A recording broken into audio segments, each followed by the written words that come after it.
All right, today we are diving into a really powerful poem by William Blake called To the Evening Star.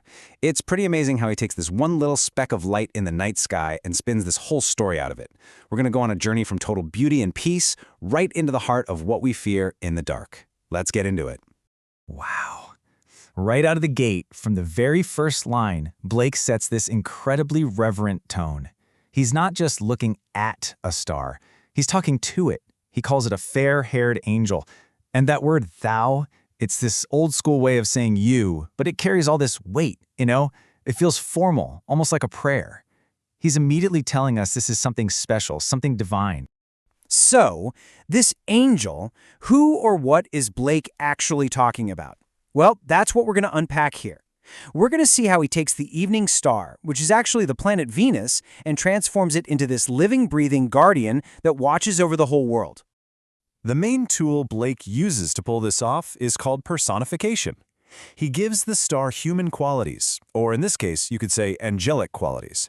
So it's not just a giant ball of gas millions of miles away anymore. Nope, it's a character in the story with a real purpose and influence. It can actually do things. And honestly, this technique is what makes the poem so powerful. It's why it works. By treating the star like a person, Blake lets us feel a real, honest-to-goodness emotional connection to this angel of the evening.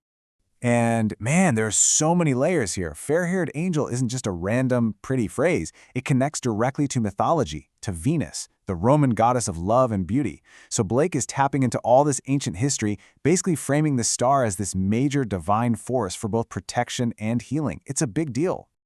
Okay, so we've established the star as our divine guardian. Now what?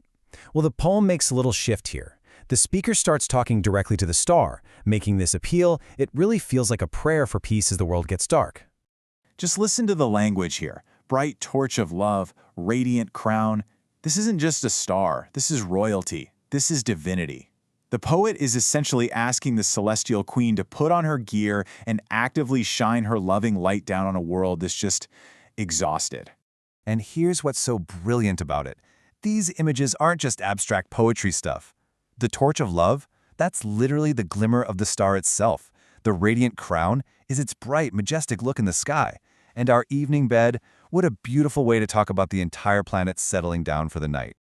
And the star's job isn't done. It's not just passively hanging there. It's an active caretaker. Here, it's gently pulling the blue curtains of the sky shut and scattering dew on the flowers as they sleep. He's basically tucking nature in for the night. This is just pure poetic genius. The blue curtains are, of course, the darkening evening sky. The silver dew is that moisture you feel at dusk. And even the flowers have sweet eyes that close. It's another perfect example of personification that just makes the whole natural world feel so gentle and alive. This line might be my absolute favorite.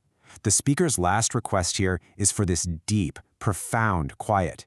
He asks the star to speak silence and to wash the dusk with silver, turning that fading light into something pure and beautiful. Now, that phrase, speak silence, that's a fantastic literary device called an oxymoron. It's where you put two words together that completely contradict each other. I mean, how can you speak silence? But it's brilliant because it suggests a quiet that's so powerful, it's almost a form of communication itself. It's this enchanting, magical stillness. But just as we're settling into this perfect, serene moment, the poem takes a hard left turn. The mood shifts dramatically. 'Cause this beautiful piece, it can't last. The threat of the night is on its way. And this is really the hard truth at the center of the poem. The protection that the evening star offers, well, it's fleeting. Just like dusk itself, its beauty doesn't stick around. And its inevitable departure is going to leave the world completely vulnerable to whatever comes next. I mean, just look at this contrast. It is so stark. The world under the star's influence is all about love and peace. But the second that light is gone, bam! Evil forces come out. The silence is shattered by a raging wolf, and that soothing light is replaced by the glare of a lion. You can just feel the urgency, the panic in those words, soon, full soon. The star is leaving, and it's happening right now. And immediately, that empty space is filled with danger. The wolf and the lion burst onto the scene, and they represent all of those primal fears that come with the darkness. And it's so important to get this. He's not just talking about literal animals here. The wolf and the lion, they're powerful symbols. They represent all the bad stuff, the evil, the chaos, the primal dangers that we all feel exposed to when that protective light of goodness or reason just fades away. So with darkness taking over and the beasts on the prowl, the poem moves into its final section. It's one last kind of desperate appeal to the star. The speaker points to the sheep, the most innocent and vulnerable creatures out there, and says they're still covered in the star's sacred dew. He's begging the star to let its holy influence just linger a little while longer, to protect them even though it's not physically there anymore. This sacred dew, this is the poem's final glimmer of hope. The star itself might be gone, but its essence, its holy blessing, that's still there. And the speaker is hoping that maybe, just maybe, it's enough to shield the innocent from all the dangers of the night. So, if we boil it all down, we see the evening star as this divine guardian, bringing beauty and peace. But we learn real quick that its protection is temporary and its absence leaves the world open to some pretty dark forces. The poem's final plea is for that sacred influence to just hang on and protect the innocent, ending on this very fragile, quiet note of hope. And that kind of leaves us with a final thought, doesn't it?